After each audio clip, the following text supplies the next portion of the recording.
Hi everyone, कैसा आप सभी लोग। Welcome back to another video. आज की वीडियो होने वाली है आप सभी लोगों के लिए important questions for history and political science. और देखो, जितने भी सेमी मीडियम या फिर मराठी मीडियम वाले स्टूडेंट्स हमें इस टाइम पे देख रहे हैं, आप अपनी टेक्स्ट बुक लेके बैठो। साथ के साथ जितने भी इंग्लिश मीडियम वाले देख रहे हैं, अपनी टेक्स्ट बुक लेके बैठो, साथ के साथ मार्क करते हुए चलो। और आज की वीडियो थोड़ी सी लंबी हो सकती है, इसलिए वीडियो को 1.5x पे लगाओ और वीडियो को पूरा खत्म कर दो। ओके एंड यस गाइस, अगर आपने अभी तक चैनल को सब्सक्राइब नहीं किया है, अब भी कभी सब्सक्राइब करो और शेयर करो अपने सारे फ्रेंड्स के साथ। अब हम बात करते हैं चैप्टर नंबर 1 की, that is historiography development in the west. अब देखो, सबसे पहले हम बात करते हैं एक्सरसाइजेस की। एक्सरसाइजेस इंपॉर्टेंट होती है आपके बोर्ड एग्जाम के पॉइंट ऑफ व्यू से। अब देखो, आपका जो ये ऑब्जेक्टिव्स के क्वेश्चन है, दैट इज वेब डायग्राम्स या फिर जो भी MCQ टाइप है, आइडेंटिफाई द रॉन्ग पेयर, इनको आपको सबको एकदम अच्छे से करके जाना है। सिर्फ 2-2, 3-3 है, आप इजीली कर लोगे और 1-1 मार्क्स के लिए आता है। वहीं पे बहुत सारे स्टूडेंट्स का एक डाउट होता है कि भैया आइडेंटिफाई द रॉन्ग पेयर कैसे लिखना है। देखो, इसके अंदर आपको करना क्या है, समझो आपको 4 पेयर दे देंगे, उनमें से कोई एक रॉन्ग होगा, आपको उसको एग्जाम में लिख के आना है, उसको करेक्ट नहीं करना है, आपको सिर्फ रॉन्ग पेयर को अलग से लिख के आना है। द रॉन्ग पेयर इज, और फिर XYZ जो भी होगा वो आपको लिख के आना है। वहीं पे एक्सप्लेन द फॉलोइंग कंसेप्ट्स, इसके अंदर आपको एनल स्कूल आपको ज़्यादा अच्छे से करके जाना है। एनल स्कूल आपको ज़्यादा अच्छे से करके जाना है। वहीं पे अगर मैं आप सबको बोलूँ, आप एक काम करो, मैं मेरे खुद के पर्सनल एक्सपीरियंस से बोल रहा हूँ, एक काम करो, आप हर एक कंसेप्ट का एक आइडिया लेके चलो। भले ही आपको आंसर याद नहीं है, लेकिन आपको एक आइडिया होना चाहिए कि इसका मतलब होता क्या है। ओके, आपको उस तरह से अपने बोर्ड एग्जाम के लिए प्रिपेयर करना है, क्योंकि वो लोग कभी भी कुछ भी पूछ सकते हैं। लेकिन ज़्यादा इंपॉर्टेंट है आपका एनल स्कूल। वहीं पे अगर हम बात करें क्वेश्चन नंबर 3 की, that is explain the following with its reason. इस रीजन के साथ आपको एक्सप्लेन करना पड़ता है। इसके अंदर ज़्यादा इंपॉर्टेंट है Foucault calls its method the archaeology of knowledge। वहीं पे नेक्स्ट क्वेश्चन है, that is answer the following in detail. अब देखो, ये जो क्वेश्चन होता है, इसके अंदर पर्टिकुलरली एक क्वेश्चन 3 मार्क्स के लिए आता है। इसका मतलब आपको 6 to 7 पॉइंट्स लिखने होंगे, और लिखने ही होंगे, नहीं तो आपको फुल मार्क्स नहीं मिलने वाले हैं। इसके अंदर सबसे ज़्यादा इंपॉर्टेंट है explain Karl Marx class theory. Second वाला है व्हाट इज फेमिनिस्ट हिस्टोरियोग्राफी। आपको इनको एकदम अच्छे से करके जाना है। बहुत सारे स्टूडेंट्स को एक डाउट हो जाता है, दैट इज फेमिनिस्ट हिस्टोरियोग्राफी और फेमिनिस्ट हिस्ट्री, इन दोनों में वो लोग कंफ्यूज हो जाते हैं। आपको नहीं होना है, आप क्रैक स्मार्ट लिए नो, आपको कंफ्यूज नहीं होना है। वहीं पे हिस्टोरियोग्राफी द इंडियन ट्रेडिशन, और सेमी वालों तुम लोग मार्क कर रहे हो ना, भले ही वो इंग्लिश में है लेकिन क्वेश्चंस तो सेम है, आपका सिलेबस भी सेम है, आपको अच्छे से मार्क करना है और पढ़ते रहना है। अब देखो, आपका जो भी MCQ या फिर करेक्ट द फॉलोइंग ऑप्शन है, फिलिंग द ब्लैंक्स, ये तो आपको करके ही जाना है एकदम अच्छे से। वहीं पे अगर हम बात करें explain the following with its reason, इसके अंदर ज़्यादा इंपॉर्टेंट क्या है, ज़्यादा इंपॉर्टेंट है बखा reason, important type of historical document, क्योंकि ये आपके एग्जाम्स में भी पूछा जा चुका है। वहीं पे अगर हम बात करें right detail answer in the following questions in detail, सबसे इंपॉर्टेंट है मार्क्सिस्ट हिस्ट्री। मार्क्सिस्ट हिस्ट्री आपका ज़्यादा इंपॉर्टेंट है।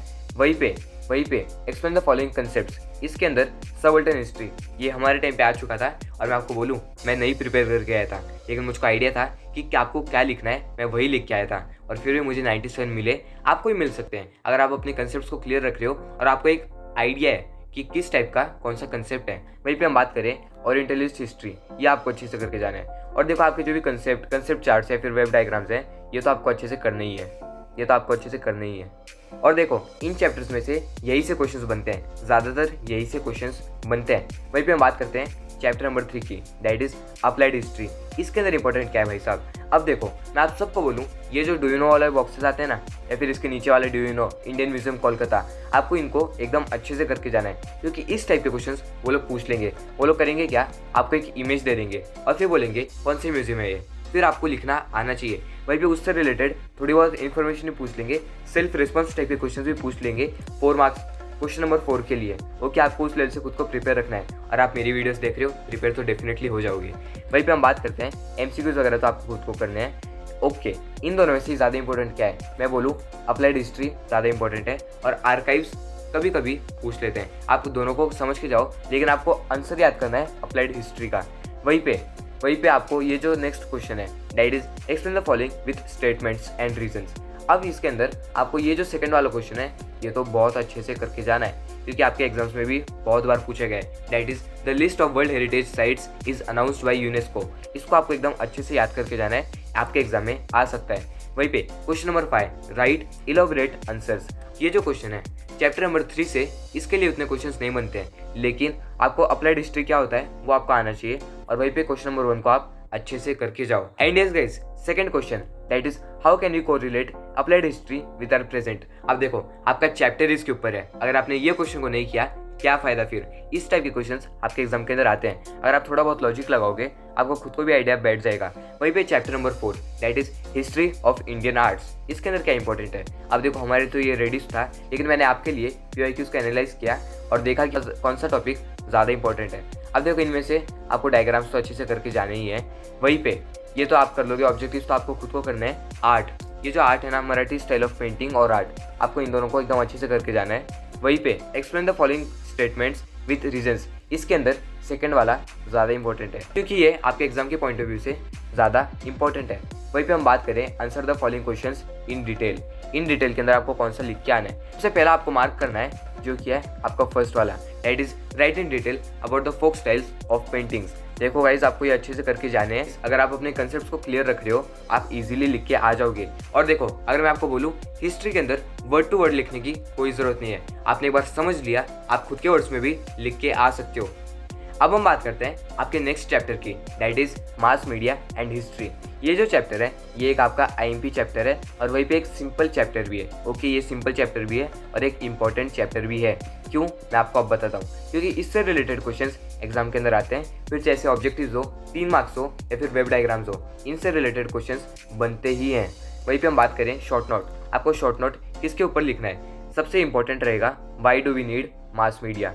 अब देखो ये जो नीड वाला जिधर भी आ गया आपका चैप्टर नंबर 5 हो 6 हो, नीड जो वर्ड है उसके रिलेटेड आपको एकदम अच्छे से पढ़ के जाना है। ओके, आपको अच्छे से पढ़ के जाना है। वहीं पे देखो ये एकदम सिंपल क्वेश्चंस है, अगर आपने चैप्टर को भी रीड किया है खुद के वर्ड्स में आप लिख के आ सकते हो। एकदम सिंपल क्वेश्चंस पूछे जाते हैं, ज़्यादा टेंशन लो मत। हिस्ट्री का ऐसा नहीं है कि कोई रॉकेट साइंस है, ऐसा कुछ भी नहीं है। वहीं पे हम बात करें नेक्स्ट क्वेश्चन की, that is explain the following statements with reason. इसके अंदर एक जो इंपॉर्टेंट है that is television is the most popular medium. Television is the most popular medium, आपको इसको एकदम अच्छे से करके जाना है। ओके, अगर देखो मैं आपको शॉर्ट नोट्स को बोलूँ, इन तीनों को एकदम अच्छे से करके जाना, तीनों ही IMP हैं, तीनों से आ सकते हैं। और देखो आपका जो क्वेश्चन नंबर 4 होता है that is read the following extract and answer the following questions. इसके अंदर या तो ये भी आ सकता है या फिर ज़्यादातर डू यू नो से आता है। डू यू नो के जो बॉक्सेस होते हैं उनसे वो पूछा जाता है ज़्यादातर, लेकिन प्रैक्टिस तो आपने की होगी और एकदम सिंपल क्वेश्चंस पूछे जाते हैं क्वेश्चन नंबर 4 के अंदर। ज़्यादा टेंशन लो मत, आप इजीली बोर्ड एग्जाम को फोड़ के आने वाले हो, हिस्ट्री के पेपर को भी आप फोड़ के आने वाले हो, समझ रहे हो ना। वहीं पे हम बात करते हैं चैप्टर नंबर 6 की, that is entertainment and history. अब ये जो एक चैप्टर है ये एक आपका थोड़ा सा डिफिकल्ट चैप्टर भी है क्योंकि ये थोड़ा सा लेंदी है और आपको इसके अंदर नेम्स भी याद रखने होंगे, लेकिन MCQ वगैरह तो आप इजीली कर लोगे। वहीं पे हम बात करें राइट शॉर्ट नोट्स ऑन। अब देखो मैंने बोला था ना नीड ऑफ एंटरटेनमेंट, ये आपको एकदम अच्छे से करके जाना है, ये आपको एकदम अच्छे से करके जाना है। वहीं पे question number 4 explain the following statements with reasons. इसके अंदर सेकंड वाला आपके बोर्ड एग्जाम के अंदर आ चुका है 1 से 2 बार, that is bharud composed by Sant Eknath are popular in Maharashtra. इससे रिलेटेड आपको रीजन देना होगा अपने आंसर के अंदर। वहीं पे question number 5 answer the following question in detail. अब देखो ये आपके एग्जाम में तो नहीं पूछा गया, बट फिर भी आप क्वेश्चन नंबर 1 को अच्छे से पढ़ के जाओ क्योंकि उससे रिलेटेड ज़्यादा चांसेस हैं आपके एग्जाम में आने के। और अब हम आ जाते हैं चैप्टर नंबर 7 पे, that is sports and history.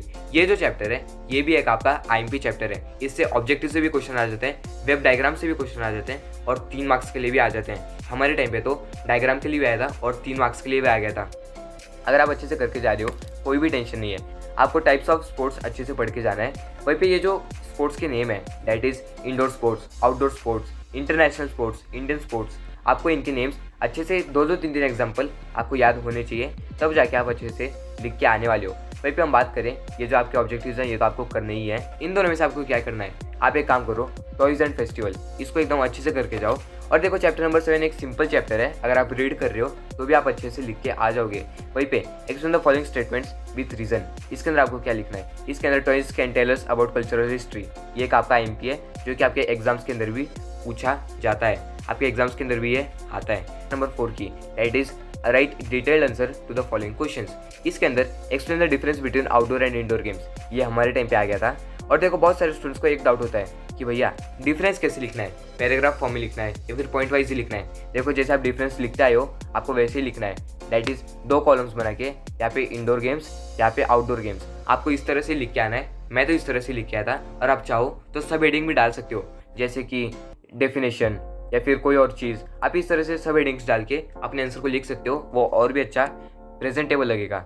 Okay, ये तो आपको अच्छे से करके जाना ही है। और इस टाइप के क्वेश्चन आपके एग्जाम के अंदर आते हैं। टूरिज्म एंड हिस्ट्री, ये जो एक चैप्टर है ये न्यूट्रल चैप्टर है, मतलब इससे रिलेटेड उतने ज़्यादा भी क्वेश्चंस नहीं आते हैं और ऐसे भी नहीं कि क्वेश्चन से नहीं पूछे जाते हैं। ये एक आपका न्यूट्रल चैप्टर है और ये उतना ज़्यादा हार्ड भी नहीं है। आपको टाइप्स ऑफ टूरिज्म अच्छे से समझ के जाना है, that is local and interstate या फिर international business, international tourism, types of tourism के अंदर इनको आपको एकदम अच्छे से पढ़ के जाना है। आपको मिनिमम टू मिनिमम 5 से 6 आपको याद होने चाहिए। और देखो, अगर आपके 3 मार्क्स के लिए आ गया, अगर इनसे रिलेटेड क्वेश्चंस आ गया, that is types of museum. देखो आपके एक्सरसाइज में है कि नहीं, मैं देखता हूँ अभी, एक सेकेंड। हाँ देखो, describe any 3 types of tourism. अब देखो इसके अंदर आपको करना क्या है। सबसे पहली बात, ये हमको हमारी टीचर ने बताई थी और मैं अभी मेरे टीचर से भी डिस्कस करके आया हूँ आपके इंपॉर्टेंट क्वेश्चंस के रिलेटेड। आज की वीडियो टीचर के गाइडेंस के साथ भी बनी हुई है। वहीं पे हम बात करते हैं describe any 3 types of tourism. अब ऐसे मत करना कि आप सिर्फ 3 टाइप की टूरिज्म एक्सप्लेन करके आ गए, ऐसे नहीं करना है आपको सबसे पहले इंट्रोडक्शन देना है। सबसे पहले आपको इंट्रोडक्शन देना है, फिर आपको सारे के सारे 8 पॉइंट्स को लिख के आना है। ओके, समझ रहे हो? सुनो, एक्स्ट्रा काम होगा लेकिन आपको सारे के सारे 8 पॉइंट्स को लिख के आना है। फिर आपको कोई भी 3 टाइप के टूरिज्म एक्सप्लेन करने हैं। उससे होगा क्या, आपको एक्स्ट्रा मार्क्स तो नहीं मिलेंगे, लेकिन जहाँ पे आपके मार्क्स कट हो सकते थे वहाँ पे कट नहीं होंगे और आपको फुल मार्क्स मिल जाएंगे। समझ रहे हो ना? सबसे पहले इंट्रोडक्शन, फिर आपको 8 पॉइंट्स लिखने हैं, फिर आपको 3 कोई भी पॉइंट्स को एक्सप्लेन करना है। मैंने तो इस तरह से लिखा था और हमारी टीचर ने वो भी बोला था कि अगर आप इस तरह से लिख के आ रहे हो आंसर को, आपका एक भी मार्क्स, हाफ मार्क्स भी कट नहीं होने वाला है। ओके, आपको इस तरह से लिख के आना है। समझ रहे हो?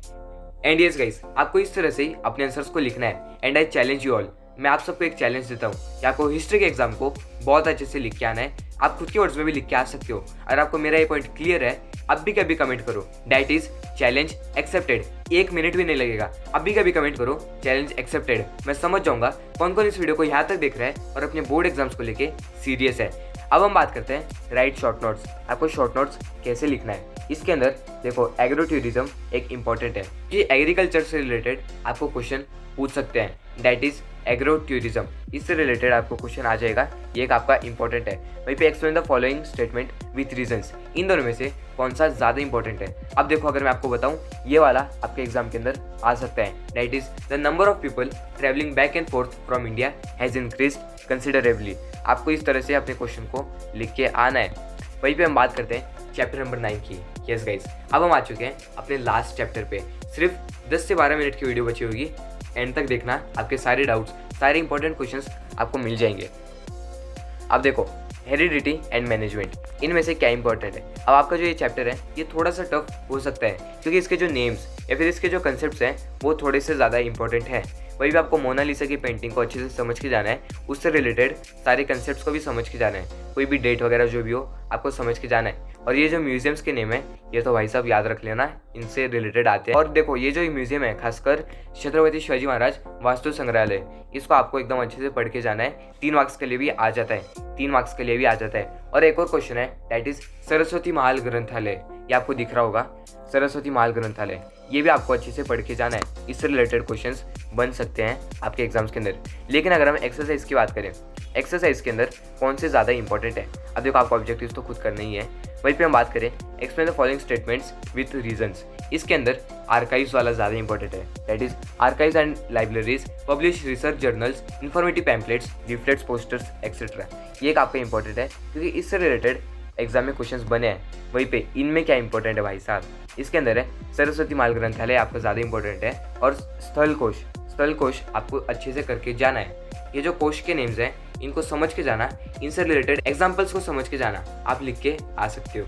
अब हम बात करते हैं क्वेश्चन नंबर 4 की, that is give elaborated answers of the following. इसके अंदर ज़्यादा इंपॉर्टेंट क्या है, लाइब्रेरी मैनेजमेंट। आपको जो लाइब्रेरी मैनेजमेंट है वो इंपॉर्टेंट है क्योंकि इस चैप्टर का जो फर्स्ट पार्ट है, ये चैप्टर का जो फर्स्ट पार्ट है वो लाइब्रेरी मैनेजमेंट के रिलेटेड ही है, इसलिए आपको अच्छे से पढ़ के जाना है। और ये जो कंसेप्ट चार्ट्स वगैरह हैं ये तो आप अच्छे से करके जा सकते हो। टाइप्स ऑफ इंसाइक्लोपीडिया, कोई भी 4 टाइप के इंसाइक्लोपीडिया आपको लिख के आने हैं। सो यस गाइस, ये हो चुके हैं आपके टोटल 9 चैप्टर्स के सारे इंपॉर्टेंट क्वेश्चंस। अगर आपने अभी तक सब्सक्राइब नहीं किया, सब्सक्राइब करो और शेयर करो अपने सारे फ्रेंड्स के साथ। अब मुझे पता है मैंने पॉलिटिकल साइंस के नहीं दिए, जो कि मैं आपको नेक्स्ट वीडियो में बता दूंगा। तब तक सब्सक्राइब करके रखो ताकि आपको सारे इंपॉर्टेंट अपडेट्स, सारे इंपॉर्टेंट क्वेश्चंस सबसे पहले मिल सके। अगर आपने वीडियो को अभी तक लाइक नहीं किया है, अभी के भी लाइक करो। और देखो, मेरे पास बहुत सारे स्टूडेंट्स का एक कमेंट आएगा कि भैया सिर्फ इतना किया तो हो जाएगा क्या? नहीं भाई, सिर्फ इतना किया तो नहीं होगा, आपको ये तो करके ही जाना है। ओके, समझ रहे हो? ये तो करके ही जाना है, आपको एक्स्ट्रा क्वेश्चंस भी करने हैं, but the main matter of fact is आपको ये तो करके ही जाना है। समझ गए ना? Thank you so much for watching.